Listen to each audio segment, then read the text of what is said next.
نبی اکرم صلی اللہ تعالی علیہ وآلہ وسلم کے ایک صحابی تھے،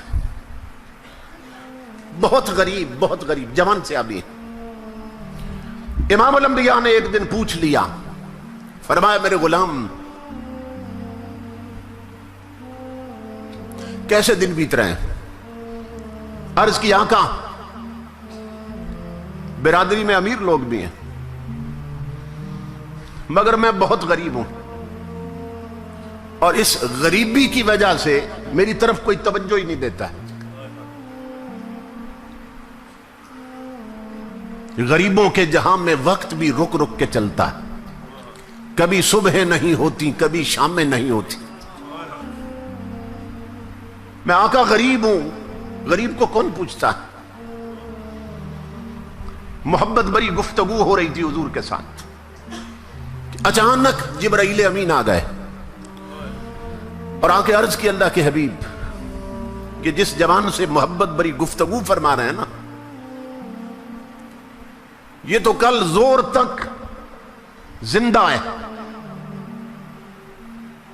کل زور کے وقت تک اس کی زندگی ہے، یہ فوت ہونے والا ہے. کل زور کے وقت اس نے مر جانا ہے میرے آقا. اوپر سے آئے تھے نا، لوح محفوظ دیکھ کے آئے تھے، اس کی موت مقدر بن چکی. آقا اس کے پاس تھوڑا وقت، یہ مرنے والا ہے. جبرائیل امین یہ خبر دے کے چلے گئے. کون؟ فرشتوں کے سردار نے خبر دی ہے اس کی زندگی کل زور تک. امام الانبیاء کی آنکھوں میں آنسو آ گئے. اس کا مطلب یہ جانے والا ہے، مہمان ہے. قربان جائیں حضور کی لجپالی پر اور آقا کی رحمتوں پر. میرے آقا نے اس جوان سے پوچھ لیا، بتایا نہیں اسے. میرے آقا نے فرمایا او جوان، تیری زندگی کی کوئی بہت بڑی حسرت ہو مجھے بتاؤ تاکہ پوری کر دی جائے. اس کی آنکھوں سے آنسو بہہ نکلے. عرض کی اللہ کے حبیب غریبوں کی حسرتیں کیا پوچھتے ہیں؟ ہزاروں حسرتیں ایسی کہ ہر حسرت پہ دم نکلے. آقا جب سے آنکھ کھولی ہے غریبی ہی دیکھی ہے. اتنا غریب رہا ہوں میرے آقا کہ میں زندگی میں کبھی میٹھا نہیں کھا سکا. میرے آقا آپ نے پوچھ لیا تو اب عرض کرتا ہوں، دو حسرتیں ہیں جو زندگی بھر پریشان کرتی رہی ہیں، لیکن غریبی نے ایسے پنجے گاڑے تھے کہ وہ حسرتیں پوری نہ ہو سکیں. امام الانبیاء نے فرمایا کیا؟ عرض کی آقا ایک تو زندگی میں کبھی میٹھا نہیں کھایا، اور دوسری حسرت یہ تھی آقا میں جوان بھی ہوں، آپ کا غلام بھی ہوں، کاش کوئی نیک بیوی مجھے مل جاتی، کوئی شریک زندگی مل جاتی، کوئی زندگی کا اچھا ساتھی مل جاتا. میرے آقا میری طلب تھی، مدینے والے سو رہے ہوتے اور وہ زندگی کا ساتھی اور میں مصلی پہ رو رہے ہوتے. کوئی ایسی بیوی ملتی شریک زندگی، ہماری راتیں مصلی پہ بیت جاتی. آقا مل کے آپ پہ درود پڑھتے، مل کے اپنے رب کو مناتے. کوئی نیک شریف بیوی مل جاتی، مگر غریبی نے ایسے پنجے گاڑے ہیں کہ نہ کوئی رشتہ دیتا ہے اور نہ کبھی میٹھا کھا سکا. قربان جائیں حضور کی رحمت پر. امام الانبیاء نے فرمایا بلال عثمان غنی کو بلاؤ، صدیق اکبر کو بلاؤ، حضرت علی المرتضیٰ کو بلاؤ.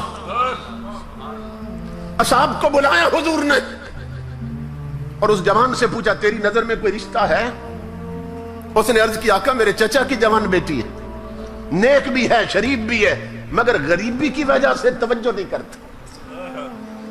امام الانبیاء نے اس کے چچا کو بلایا، فرمایا تیاری کر، اپنی بیٹی کو جا کے دلہن بنا، اسی وقت میں نے تیری بیٹی اسے دے دی ہے. ابھی رخصتی ہونی، ابھی نکاح ہونا ہے. عثمان غنی کو فرمایا، حضرت علی المرتضیٰ کو فرمایا جاؤ ان دونوں کے لیے کپڑے لاؤ. کسی صحابی کو فرمایا برتنوں کا انتظام کرو، کسی کو فرمایا چارپائیاں لاؤ.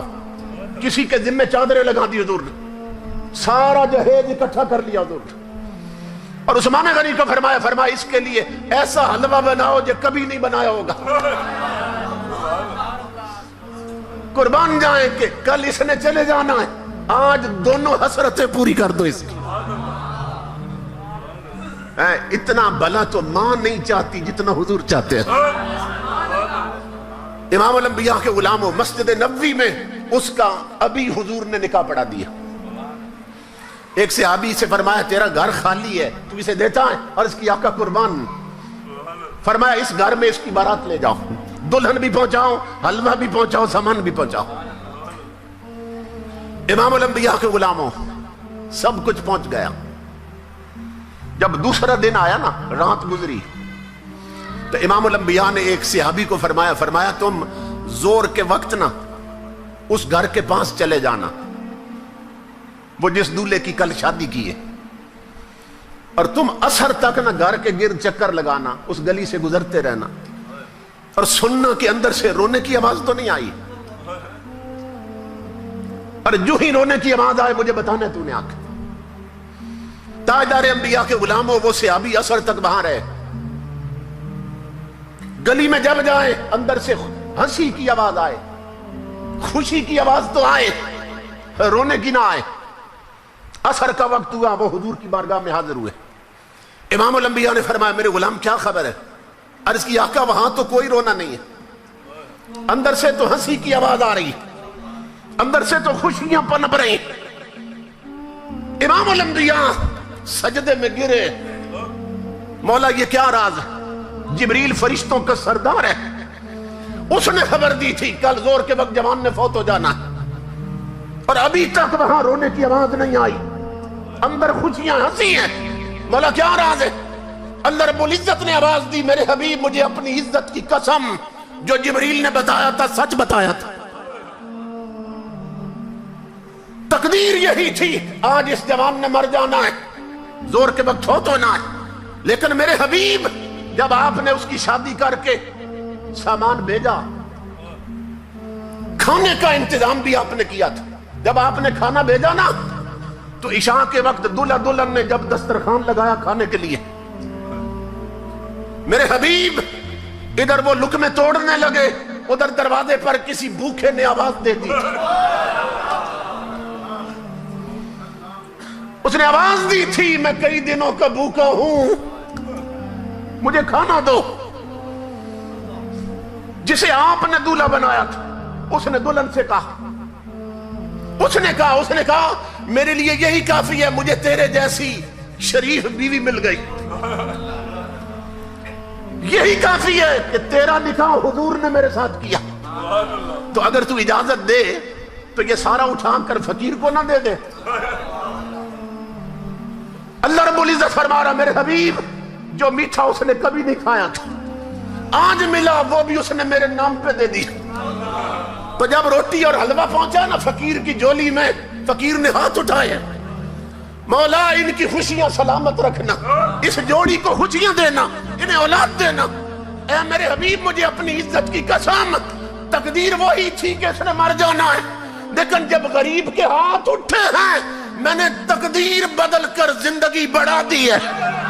نعرہ تکبیر، نعرہ رسالت، نعرہ رسالت، نعرہ حیدری، تاجدار ختم نبوت، عظمت و شان مصطفیٰ کریم۔